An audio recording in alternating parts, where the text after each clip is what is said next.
राधे राधे। आप सबको मेरी YouTube चैनल भक्ति विद स्मृति पर स्वागत है।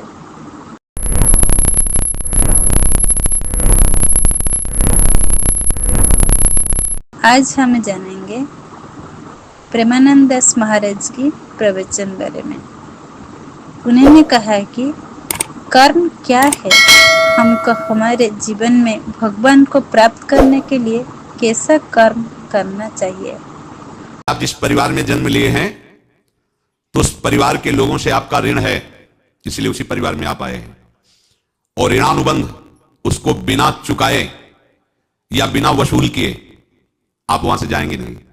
आपको लेना है तो वसूल करना है और देना है तो चुकाना है।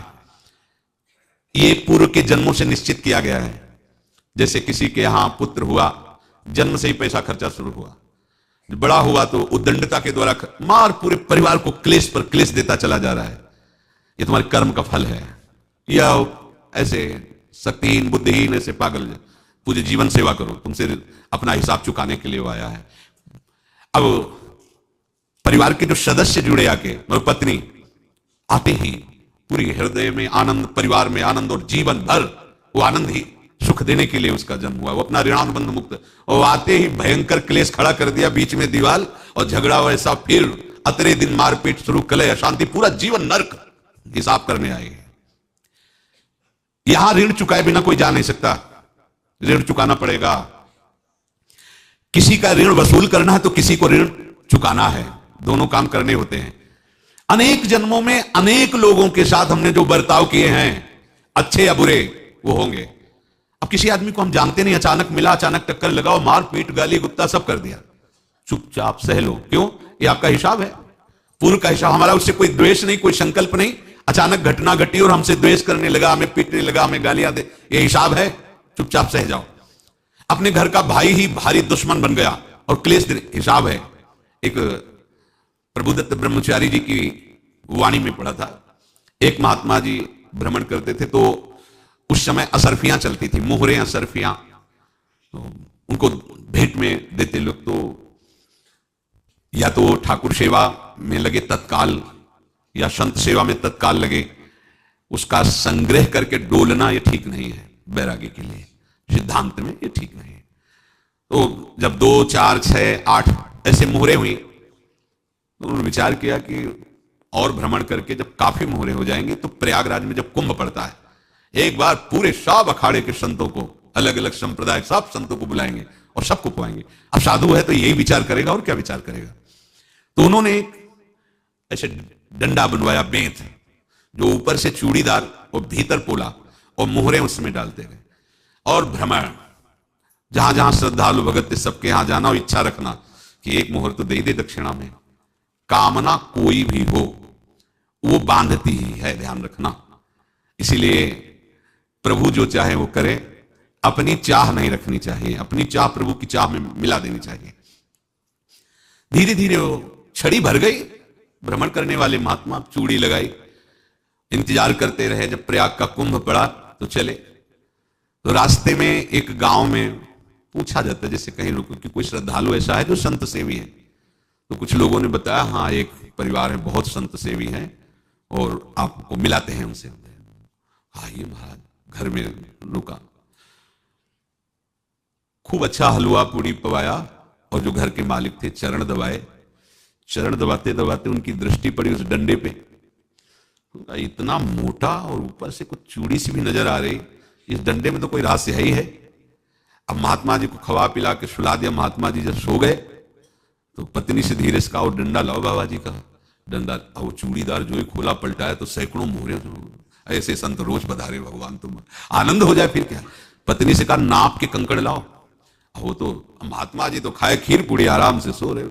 रात में पूरी प्लानिंग करके उसमें कंकड़ भर के चूड़ी लगाकर सिराने रख दिया, सारी मोहरें हटा ली। महात्मा जी आराम से छड़ी उठाए तो वजन पक्का। वैसे बड़े लोग चतुर होते हैं, पर ये नहीं जानते कि कर्म कितना भयानक होता है। और उनकी कोई संतान नहीं थी, पर धन में इतना प्रेम उनको था। बहुत सावधान साधु महात्माओं के पास जो अर्थ है, गृहस्थी अगर आता वहीं से है, पर अगर उसको जोर जबरदस्ती या किसी छल कपट से, तो वो उसका विनाश ही करता है, आज तक का प्रमाण है। अब उनको ये भाव पता नहीं होगा, या पता होगा तो लोभ के कारण वो उसको मान नहीं पाए होंगे।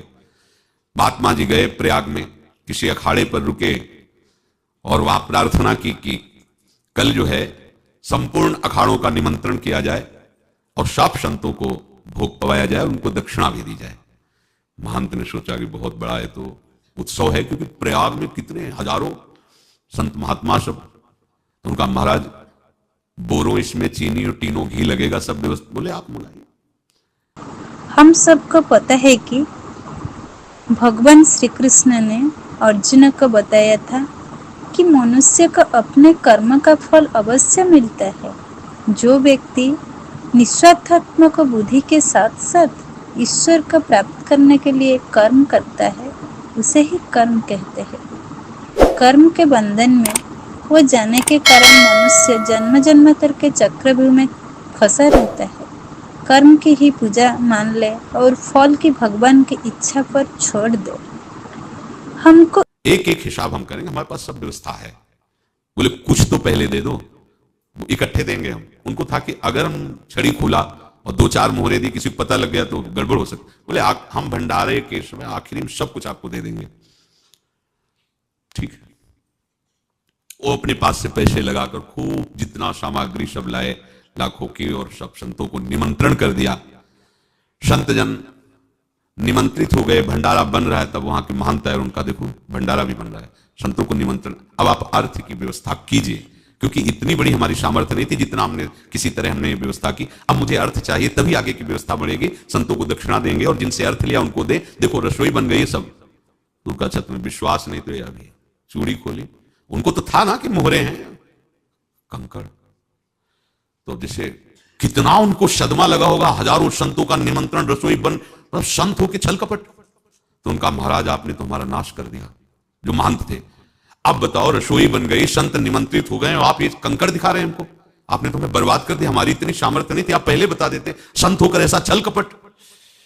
अब वो बोले तो क्या बोले, क्योंकि उनको पता था कि मोहरे हैं इसमें। अंदर से उनका चिंतन गया उसी सेठ के पास। अच्छा, ऐसा धोखा हमारे साथ किया, भोगोगे तुम। ये जो निकलता है ना भोगोगे, ये अकाट्य होता है।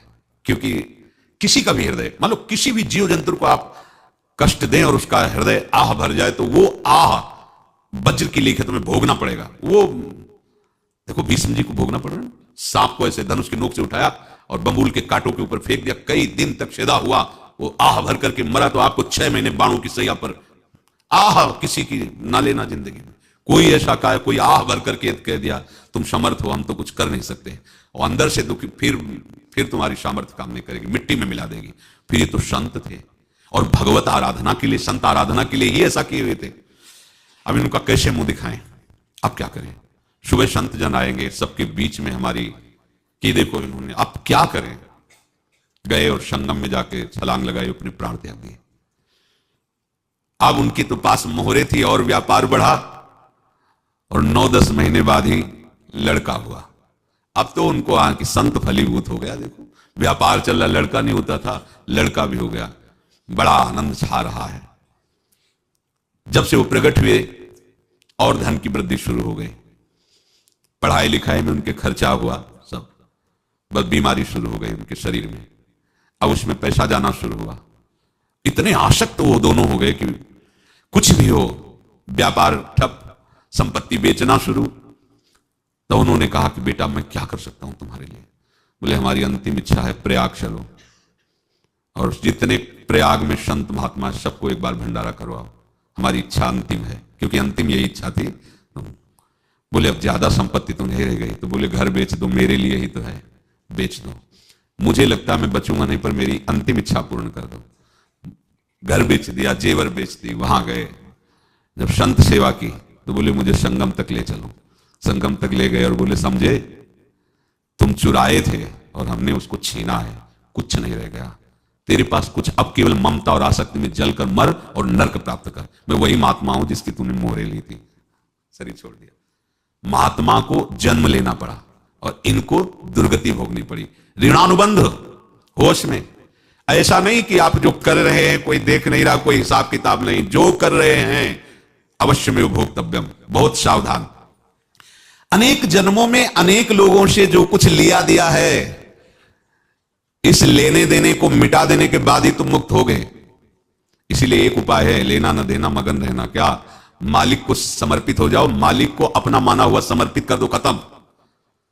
अहम तो आम स्वरूपाभ्यो मोक्षयिष्यामि, सब खत्म, आगे पीछे लेना देना सब खत्म। एकादश स्कंद में भगवान श्री कृष्णचंद्र जी ने कहा, जो मेरे चरणों का आश्रय लेकर भक्त मेरा भक्ति करता है, उसके पितृ ऋण, मातृ ऋण, देव ऋण, ऋषि ऋण, सब ऋणों से मैं मुक्त कर देता हूं। बस यही एक उपाय है जो इसके बंद करने का उपाय भक्तों के लिए है, वो यही है, भगवान की शरण में होकर अपना माना हुआ पूरा भगवान के अर्पित कर दो। अर्पित करने का तात्पर्य उसमें आम हटा दो। तदीयम वस्तु गोविंदम तुभ्यमेव समर्पये। जिनसे तुमने सेवा करवाई है उनकी सेवा करनी पड़ेगी, जिनसे तुमने जो कुछ लिया है उनको देना पड़ेगा। ये लेने देने का व्यापार जब तक समाप्त नहीं होगा तब तक तुम्हारा जन्म मरण चलता रहेगा। अब आपको यहां समझना है, यदि आपसे किसी ने पैसे लिए बेईमानी करके नहीं दे रहा है तो आप उसको गाली मत दीजिए, आपने बेईमानी की थी इसलिए आपकी बेईमानी हुई है, ले गया, कोई बात नहीं है, बंधन से मुक्त हुए, जो बोझा था चला गया। उसको ऐसा ना देखे कि ये बेईमान हमारे रुपए मार लिए, अब जो कुछ होगा देखेंगे। अगर आप आगे नया कुछ करते हैं तो फिर आगे का हिसाब आपको भोगना पड़ेगा, ध्यान रखना। ऐसा नहीं है कि आपको भोगना नहीं पड़ेगा। एक ही उपाय है कि अब जो शरीर धारण किए इसी में जो भोग ले, आगे ना होना चाहिए। तो क्या करे? सर्वतो भावेन भगवान की शरण ले ले। ये तो सर्वाणि कर्माणि मयि सन्न्यस्य मत्पराहा अनन्येनैव योगेन माम ध्यायन्त उपासते तेषामहं समुद्धर्ता मृत्यु संसार से। ये बड़ा कठिन है, पार होना कोई छोटी मोटी बात है। एक महात्मा बाल्यावस्था से भजन करते थे, शालिग्राम भगवान पास रखते थे और उन्हीं की आराधना करके बस पाठ, नाम, जप और भ्रमण करते थे। यौवन अवस्था थी, गंगा जी के किनारे अपने ठाकुर को विराजमान करके स्नान करने के लिए कपड़ा ही उतार रहे थे कि 90 लोग आ गए, भाला तलवार सब, मारो मारो इसको मारो, घेर लिया। तो उन्होंने हाथ जोड़कर कहा, हमने क्या अपराध किया? कोई सुन ही नहीं रहा। तो उन्होंने कहा, मार तो डालोगे ही आप 90 लोग, हम कोई अस्त्र शस्त्र तो लिए नहीं, एक बार हमें गंगा में डुबकी लगा देने दो और अपने ठाकुर को स्नान करा देने दो, फिर इसके बाद आप मार देना। भगवत इच्छा से लोग रुक गए, स्नान किया और अंदर से प्रार्थना की, प्रभु ये क्या लीला है आपकी, आपके सिवा मेरा कोई है नहीं और ये मुझे मारना चाहते हैं। तो भगवान ने जानते हो क्या कहा उनके अंतर में? तुम मेरे में ध्यानस्थ होकर के शरीर को छोड़ो, ये लोग मारेंगे। ये मेरे भजन का फल है कि तुम्हें 90 जन्म नहीं लेना पड़ेगा। एक ही जन्म में 90 मिलके, तुमने 90 हिंसा की थी पूर्व में, तो तुम्हें 90 बार जन्म लेना होता और एक एक करके मारते। ये मेरे भजन का प्रताप है कि एक बार में ही 90 का हिसाब हो जाएगा। तुम आंख मूंदो, मेरे ध्यान में मगन रहो, मेरे प्रताप से तुम्हें कोई चोट नहीं होगी और स्वाभाविक मूर्छावस्था में प्राण तुम्हारे छूट जाए। ऐसा ही हुआ, ऐसा हुआ। तो ये बात समझ लो कि ये जो कर्मानुबंध है, ऋणानुबंध है। अब देखो, अगर शाप महात्माओं ने दिया कि तुम्हारे वंश का इससे विनाश होगा, तो भगवान भी परम धाम जा रहे हैं तो उसी कील से, बाण की नोक में जो मछली लील गई थी, छोटा कण, उसी से की नोक बनाई और उसी नोक प्रहार किया भगवान के श्री चरण में, वही बाण की नोक लगी और भगवान स्वीकार किया ना। भगवान का बड़ा लीला विचित्र है। अगर छुप करके उधर रामावतार में बात, तो इधर ऐसे स्वीकार किया भगवान ने। ऐसा कहीं नहीं दिखाया कि मैं भगवान हूं तो मैं अपने लिए, ऐसा नहीं दिखाया। नारद जी का हित किया पर नारद जी ने श्राप दिया तो भगवान ने स्वीकार किया। बंदरों ने ही सहायता की, जैसा बोले थे वैसा। ये लीला इस शरीर में भोगनी पड़ेगी। हाँ, ज्यादा को कम में भुगता देंगे, पर अब अगला शरीर ना मिले, इसके लिए सर्वतो भावेन भगवान के आश्रित हो जाए। जैसे आपने दुकान फैला रखी है तो उसमें दो काम होते हैं, लेना और देना। किसी को उधार दिया है तो हमें उसे लेना है, और कोई नगद देकर सामान ले रहा है तो उसे सामान देना है, या उधार लिया है तो हमें उधार देना है। अब अगर दुकान बंद करनी है तो तुम्हें देने वालों पर जोर देना है, लेने वालों पर जोर नहीं। लेने वाला तो जाओ, हम क्षमा किया, समर्पित किया, हमारा कोई संबंध नहीं, खत्म हो जाए, वो खुशी हो जाएगा। लेकिन देने वाला, तुम अगर दुकान भी उठा दोगे तो जहां भी रहोगे तुम्हारे पास वो आएगा, लाइए हमारा। तो देने पर नजर रखिए, जिसका जिसका हिसाब है वो आपके सामने आता जाए, हटाते जाओ। लेने पर नजर मत रखिए और दुकान फौरन उठा दीजिए, नहीं अगर लेते देते रहे तो चलता रहेगा। आगे चलकर कुछ लेना न देना, मगन रहना बस अपने प्रभु के चिंतन में। अब हम कैसे जाने कि किसको क्या देना है? हमें क्या पता? तो हम पूरा हिसाब जिनको पता है उनको दे देते हैं, समझ रहे हो, उनको पता है क्या लेना है क्या देना है, तो इनके पास पहुंच गया, सरकारी हिसाब से सब बराबर कर देंगे। हमको अपनी जिम्मेवारी इनकी चरणों में समर्पित कर देना है, तभी हम जीवन मुक्त होंगे। ये रहस्य की बात है। प्रभु कह रहे हैं यस्य सर्वे समारंभा काम संकल्प वर्जिता ज्ञानाग्नि दग्ध कर्माणम तमाहु पंडितम बुधा। जिसके संपूर्ण कर्मों के आरंभ संकल्प और कामना से रहित हैं तथा जिसके संपूर्ण कर्म ज्ञान रूपी अग्नि से जल गए हैं, उसको ज्ञानी जन भी पंडित कहते हैं, बुद्धिमान कहते हैं। पूज्य श्री भाई जी महाराज कह रहे हैं जैसे वहां ज्ञानाग्नि से दग्न कह रहे हैं, तो अपने वृंदावन वासियों का प्रेमाग्नि से सब कर्म संस्कार दग्न होते हैं।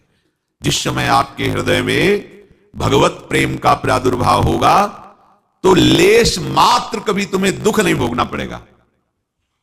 प्रेम का प्रादुर्भाव होते ही दुख का नाश हो जाता है, महासुख। जब प्रेम का प्रादुर्भाव होगा तो समस्त पाप भस्म हो जाते हैं, अशांति नष्ट हो जाती है, संसार ज्वाला स्पर्श भी नहीं कर सकती है। जब भगवत प्रेम का प्रादुर्भाव होता है तो हो सकता है उस उपासक के जीवन में दुखों का पहाड़ टूट पड़े, परिवार खिलाफ, शरीर रोगी, अव्यवस्था, बहुत बहुत कुछ, सब कुछ। कह रहे हैं इतना सब होने पर भी उसके हृदय में कोई भी दुख नहीं होता। ऐसा सामर्थ्यशाली भगवत प्रेम है।